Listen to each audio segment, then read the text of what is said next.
Hello, it's Sugar. Here's my raid testing footage from the PTR of Mythic Vigilant Guardian. This encounter looks much different from the heroic version, but still shares many of the same mechanics. The most notable change to Mythic is that the boss spawns out of the wall at the start of the fight instead of staying sealed up until 40%. Now the raid has to deal with the adds and the boss's abilities at the same time. The other mythic change is to the Refracted Blast ability. This now creates spikes of creation at players' locations. When a player comes into contact with the spike, it explodes, causing raid-wide damage and leaving a dot behind on the raid group.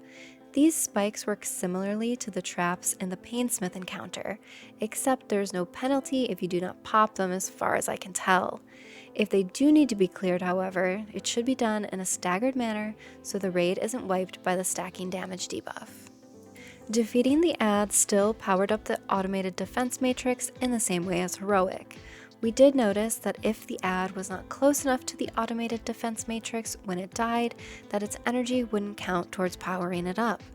Making sure the drones are close was a bit tricky because they teleported to the middle of the room after spawning.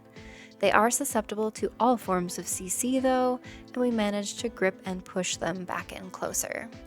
Once the automated defense drone is fully powered up, a force field is dropped that protects the raid when the boss's exposed core ability is cast. Standing in this force field before this ability came up didn't help us and actually gave the adds protection as well. Once the force field was used up and the automated defense drone was defeated, an unstable core would drop that could then be picked up and used on the boss. I'm not certain just how much HP these cores were doing to the boss because we only made it that far once and I don't think the person holding it managed to throw it.